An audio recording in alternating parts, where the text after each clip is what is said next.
So some shocking new numbers tonight from Customs and Border Protection lay out what the agency is calling a, quote, urgent humanitarian and security crisis that is ongoing at our southern border. Take a look at some of these numbers. In the past 4 months, about the course of the year, a little before that, 9,000 illegals have been apprehended at the border. Most of them are coming in with families with children, which is a new trend that we're seeing, or an accelerated one to be sure.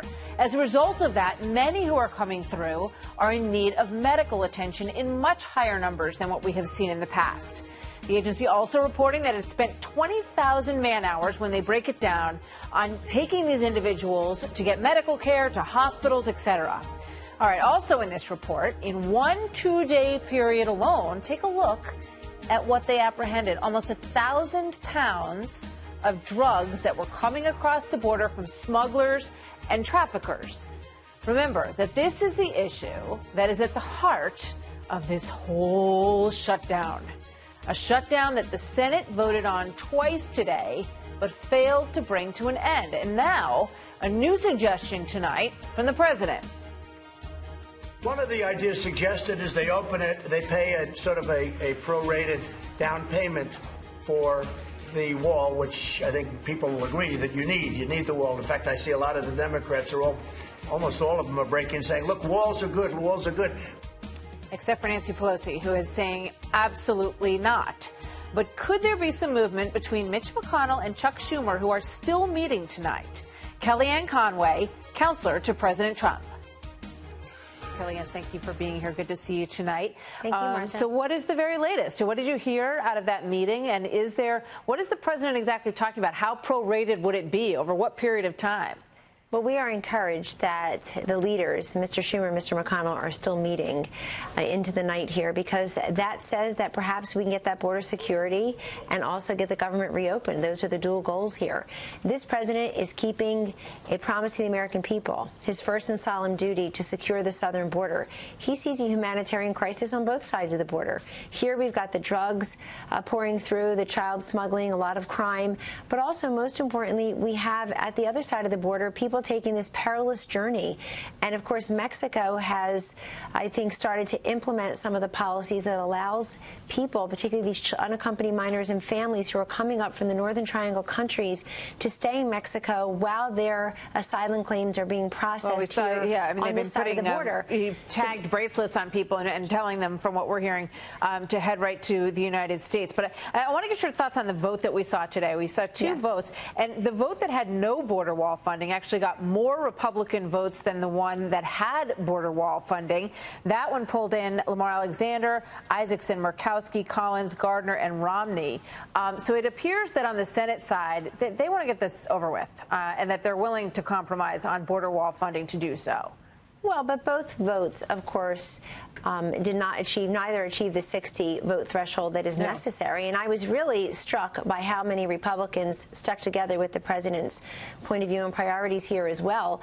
But the president was, I was in there today in the Oval Office, so the president was speaking to a number of different Republican members and feels very buoyant that his negotiating team on Capitol Hill was up there today and trying to come up with the next phases of a deal. Remember, Martha, we're yet to get a counteroffer or even much of a response from the Democratic leadership to the proposal that the president put forth publicly on Saturday. It's now Thursday. Yeah, no, that is very surprising. No, it doesn't. They have to make a counteroffer. I mean, Nancy Pelosi saying no money for a wall. That's just not realistic. Chuck Schumer and Mitch McConnell, I'm sorry to interrupt. If they're meeting, do you have any indication that Chuck Schumer, is in there with some kind of response, with a proposal from the Democratic side? And when the president talks about the possibility of a prorated wall payment, is that down to a very short period of time? Like if you have a continuing resolution over a number of weeks, is it, sort of broken down to, well, here's some wall money for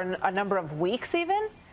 Well, on that regard, he is considering a number of different options and speaking with his legislative and legal teams tonight, actually, on that. But what I want to tell you about the funding and the two bills is this. The priorities remain the same. It is border security, but it's more than that. It's more than the barrier, which, of course, is a centerpiece. Really, the Democrats' wish list is in the president's proposal. DACA, TPS, humanitarian needs, detention beds, more immigration judges, 2,750 new personnel at the border. border, Border Patrol, more technology, $805 million for technology and detection methods to seize these drugs, $800 million for more humanitarian needs. There's no doubt. We detailed that very clearly. They? Come to the table, stay in town. There's plenty in there that they should be glad about, and there's all kinds of evidence, at least up to this point, that they just don't want the president to be able to sign anything. So we'll see if that's changing. The win is not for the president. The win is for the country. This country, we're a sovereign nation that needs borders. Well, it appears though that politically they don't want the president to have a win here. And Martha, I want to say something that hasn't got a lot of coverage. I work on the drug crisis here at the White House every single day for this president and for this nation. Every single Democrat last summer who voted in favor of every single Democrat who voted in favor of the drug legislation. They've already admitted that we have a huge opiate and drug problem in this country. And now when it comes to the 300 people dying from heroin overdoses a week in this country, 90% of it is coming over the southern border. Increasingly, fentanyl is, cocaine, certainly meth. Right. We've got to stop it. Well, let me ask, I want to look at the polls with you, because it does appear that, according to the polls that we're seeing here at Fox and in other places, that the president is getting blamed for this. The approval number down 3 points from December to now. His disapproval number is up 2 points from December till now. And then the question, who is to blame for the shutdown? President Trump gets 51% in the Fox poll. Democrats only get 34%. Is that how does the president feel about that?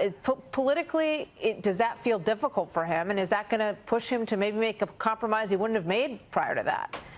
The president is not looking at the polls. He's looking at the policies. He's looking at the crisis at the border.